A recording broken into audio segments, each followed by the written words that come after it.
Hello, my friends. Welcome back to my garden and to another 10-minute coaching session.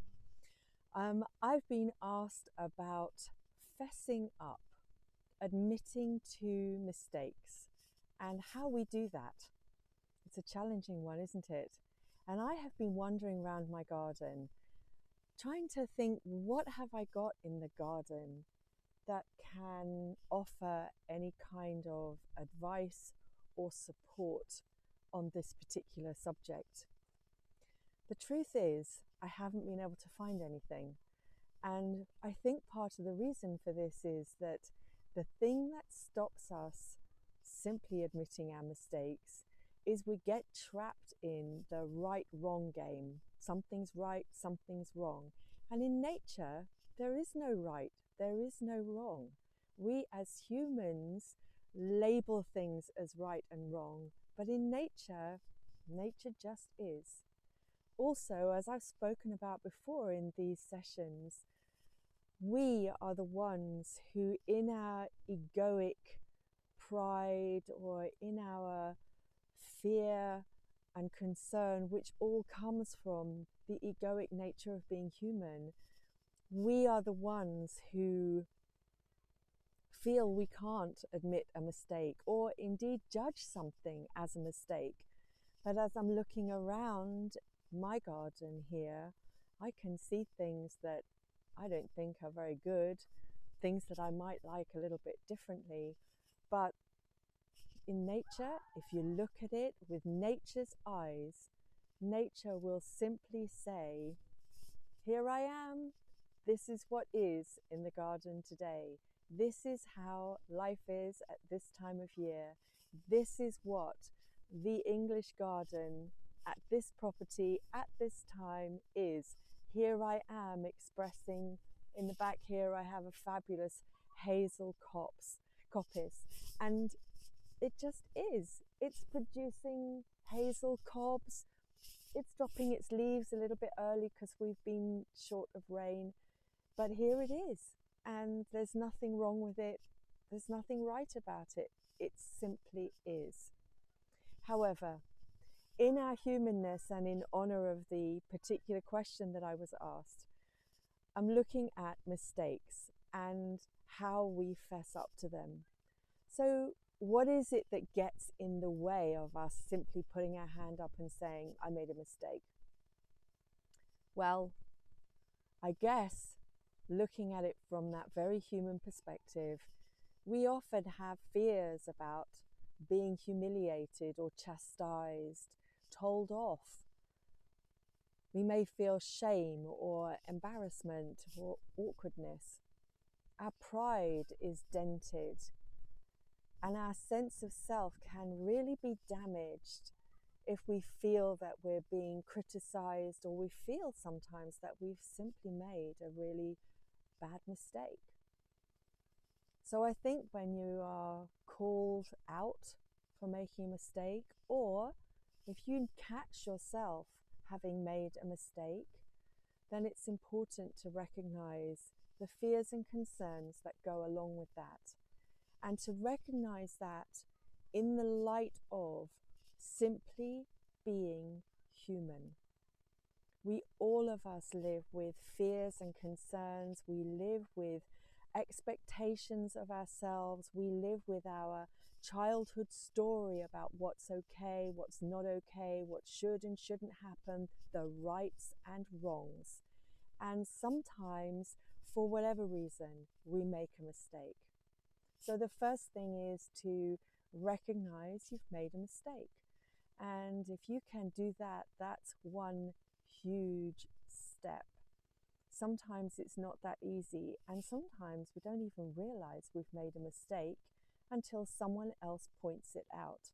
And that can be very hard, because if you've ever, as I have, been shamed for making a mistake, been laughed at for making a mistake, sometimes a genuine and honest mistake, if you've ever been shamed for that, that doesn't go away. That feeling is still rises up if somebody points the finger and says, you made a mistake, you're wrong.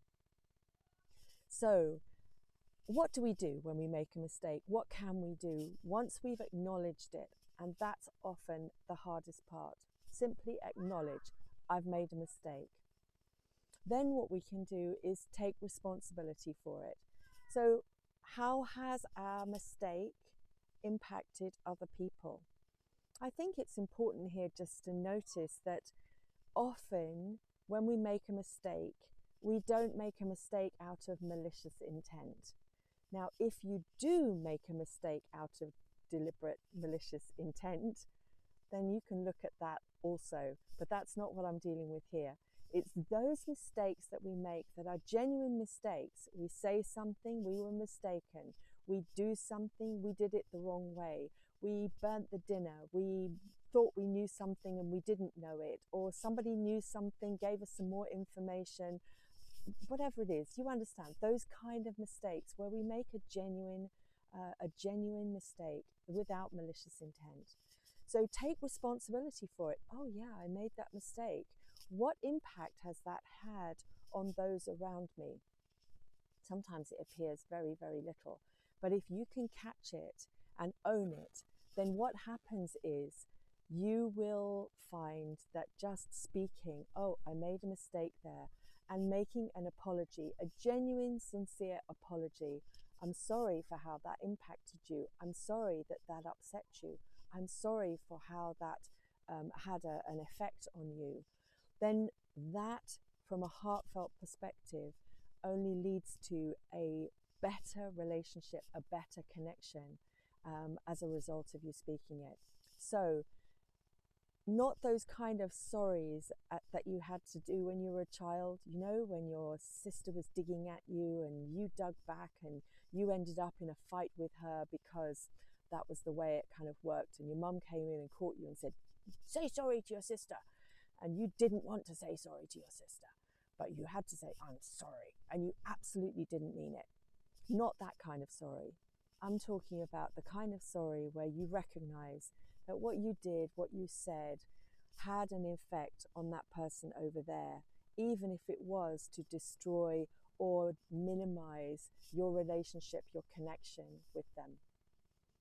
So after that, look at what can you learn. Is there anything that you can do to make reparations beyond the apology? Is there anything you can do to minimize the risk of you making the same mistake again? And is there something that needs to be done to heal the relationship, to just put things back in right order? There are many benefits for doing this, and I'm sure you can come up with lots for yourself. But there's a few that I've thought of, I thought I would share with you. The first one is your self-esteem, your sense of self. When you are able to hold yourself through having made a mistake, through making the apology, and through the reparations, you will feel good about yourself. You will know that you are the kind of person who can be trusted to be kind, to be generous with your heart, and to help and support people through the times, any times that you have created upset. You are someone who can be trusted. It also leads to greater connection with the person who you are speaking with, the person to whom you are apologizing, the person who may have been affected by the mistake that you made. And a genuine apology, catching it, apology, and clearing up the mess afterwards really helps to improve and deepen those relationships and that connection. Vulnerability is the experience of truly living from our hearts. And so many of us have an understanding or a sense or a belief that vulnerability is a weakness, but it isn't. It is the language of the heart, the language of that part of us which is beyond the egoic self, the part of us that is pure spirit, pure love. And that part of us is strengthened every time we are able to hold ourselves in vulnerability. Our self-respect rises, the sense of respect from other people and connection with other people and connection with ourselves all improves when we're able to fess up and take responsibility for our actions. So, nature may or may not have been a particular inspiration today, but thank you for visiting my garden, and I look forward to being with you again soon.